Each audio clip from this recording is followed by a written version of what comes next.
Assalamualaikum warahmatullahi wabarakatuh. Waalaikumsalam warahmatullahi wabarakatuh. Alhamdulillah kita bisa bertemu kembali ya anak-anak ya. Mohon maaf kalau sekiranya di pertemuan yang kemarin banyak kekurangannya. Oke, anak-anakku sekalian, hari ini kita pertemuan untuk sub materi yaitu kasus pelanggaran hak dan pengingkaran kewajiban warga negara. Oke, kita awali dengan membaca bismillah bersama-sama saja ya. Oke, Bismillahirrahmanirrahim. Oke, amin. Selanjutnya kita akan mencoba untuk refreshing terlebih dahulu dengan mengasah otak kita ya, asupan video berikut dan kita ikuti gerakan di video tersebut. Mari kita ikuti bersama-sama supaya kita lebih fresh lagi. Oke, saya kira cukup untuk kasus pelanggaran hak dan pengingkaran kewajiban warga negara itu tentunya nanti akan terkait untuk menumbuhkan karakter kalian. Setelah kita tahu tentunya nanti akan memberikan manfaat untuk kita gitu ya.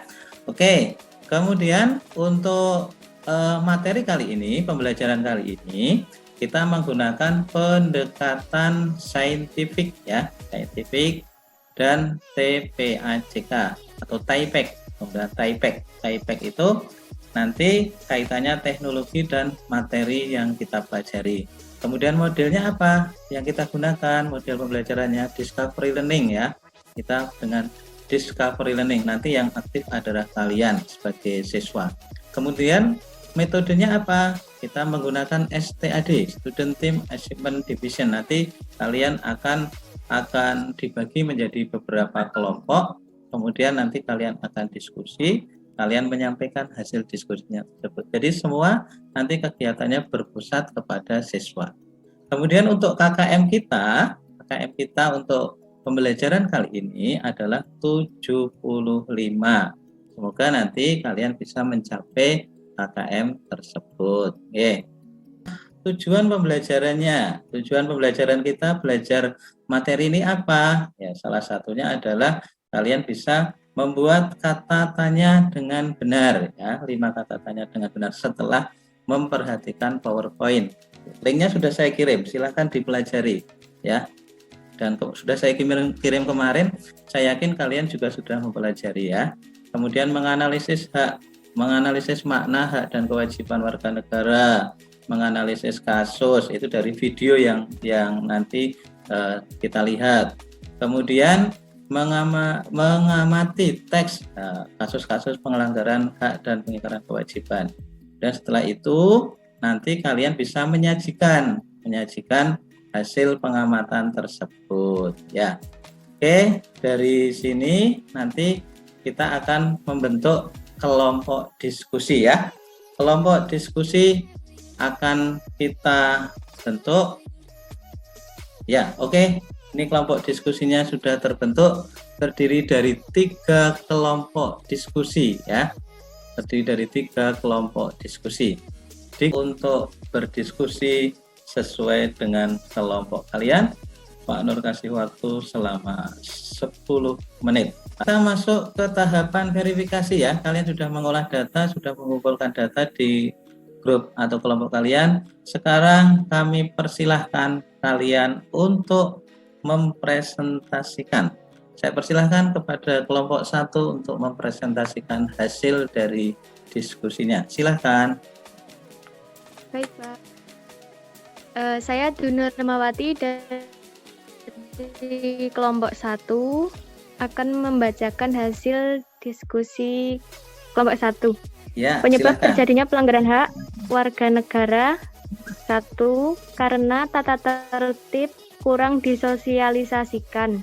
2. Rakyat yang mementingkan dirinya sendiri. 3. Pemimpin yang kurang tegas. 4. Kurangnya kesadaran dan partisipasi terhadap sesama. 5. Sikap egois yang berlebihan. 6. Penyalahgunaan teknologi. Penyebab terjadinya pengingkaran kewajiban warga negara. 1. Sikap egois yang berlebihan. 2. Rendahnya kesadaran berbangsa dan bernegara. 3. Ya. Sikap tidak toleran. Mm-mm. 4. Penyalahgunaan kekuasaan. 5. Ketidaktegasan aparat penegak hukum. Ya. 6. Penyalahgunaan teknologi.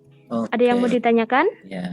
Maaf sebelumnya, perkenalkan nama saya Nindya Kristiani dari perwakilan kelompok 2. Di sini saya ingin bertanya, apakah faktor penyebab pelanggaran hak dengan peningkatan kewajiban sama dan apakah kolerasinya?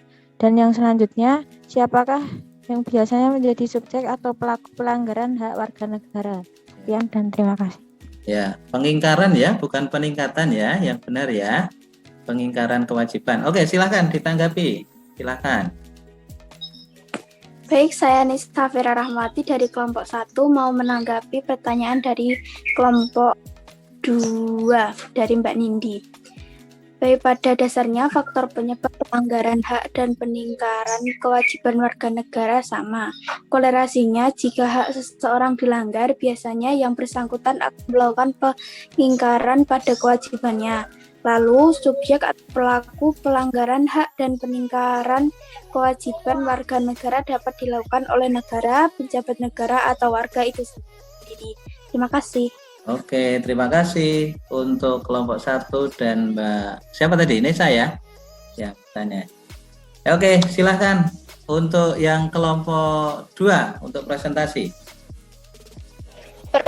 Perkenalkan, nama saya Kori Atulima Saputri. Saya akan membacakan hasil diskusi kelompok 2. Yang pertama, contoh pelanggaran hak dan pengingkaran kewajiban di lingkungan keluarga di antaranya yaitu orang tua yang bersikap otoriter, larangan berpendapat, dan kekerasan pada rumah tangga atau KDRT.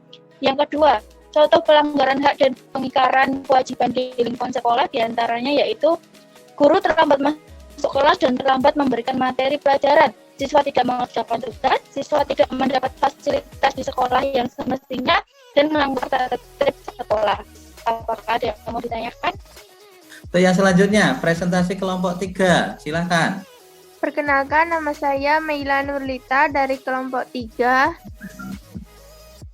Sini saya akan mempresentasikan penyebab terjadinya pelanggaran hak warga negara. 1. Penangkapan dan penahanan seorang demi menjaga stabilitas tanpa berlandasan hukum. 2. Hukuman mati. Penyebab terjadi pengingkaran kewajiban warga negara. 1. Membuang sampah sembarangan. 2. Tidak membayar pajak. Contoh pelanggaran hak dan pengingkaran kewajiban di lingkungan keluarga. 1. Orang tua yang sikap otoriter. 2. Diskriminasi pada anggota keluarga. Contoh pelanggaran hak dan pengingkaran kewajiban di sekolah. 1. Melanggar tata tertib sekolah. 2. Siswa tidak mengerjakan PR. Contoh pelanggaran hak dan pengingkaran kewajiban di lingkungan masyarakat. 1. Pembunuhan. Adanya pembunuhan sesama manusia di lingkungan masyarakat. 2. Tidak membayar iuran di masyarakat.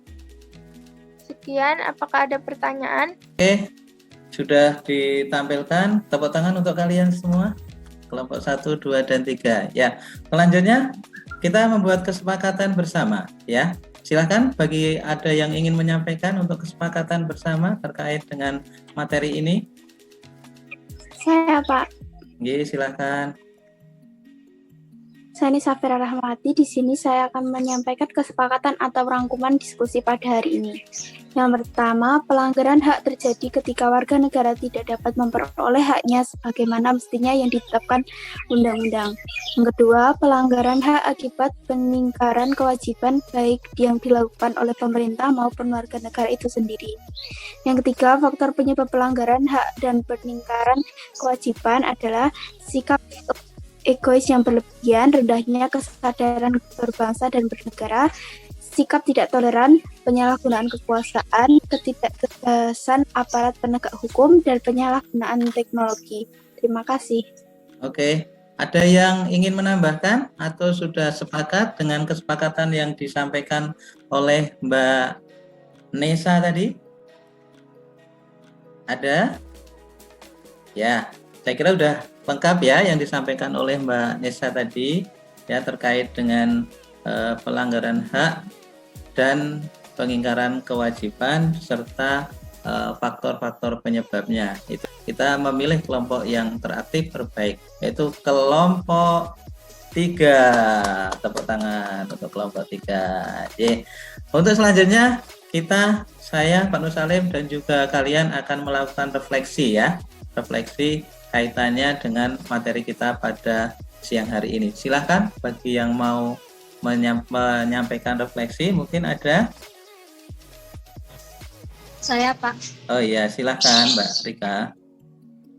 Perkenalkan, saya Rika dari kelompok 2. Dari kelompok 1 akan menyampaikan refleksi pembelajaran pada hari ini. Dengan mengikuti pembelajaran kasus pelanggaran hak dan pengingkaran kewajiban warga negara, kami selaku peserta didik dapat lebih mengerti dan memahami tentang 1. Faktor-faktor penyebab pelanggaran hak dan kewajiban warga negara.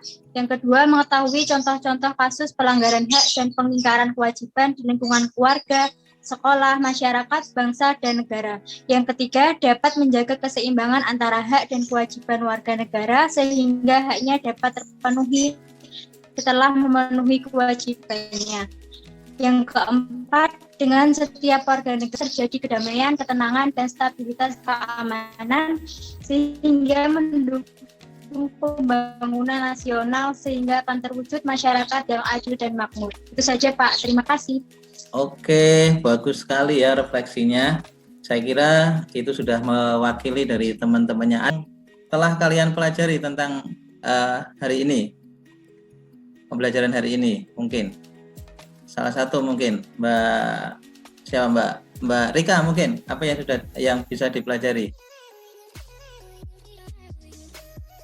Masalah apa?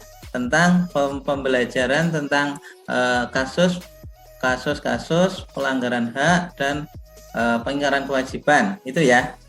Itu baik itu di keluarga, di sekolah, di masyarakat maupun di bangsa dan negara ya. Ya. Terus sepertinya kita juga dituntut untuk apa? Untuk bisa belajar terus ya. Kita terus harus belajar karena mungkin kita kemarin tidak menyadari bahwa kita itu ternyata ada hak yang melekat di kita, tapi juga ada kewajiban yang harus kita lakukan. Ya, Bapak akan kirimkan untuk evaluasi ya, kalian kerjakan evaluasinya ya dalam waktu 10 menit. Oke, sudah dikerjakan semua. Saya lihat juga nilainya juga bagus-bagus semua. Mudah-mudahan nanti bisa lebih baik lagi untuk kedepannya. Kemudian untuk pertemuan besok, kalian mempelajari tentang penanganan kasus pelanggaran hak dan pengingkaran kewajiban warga negara. Hari ini sudah selesai pembelajaran kita. Alhamdulillah lancar untuk hari ini. Saya berdoa kita semua sehat.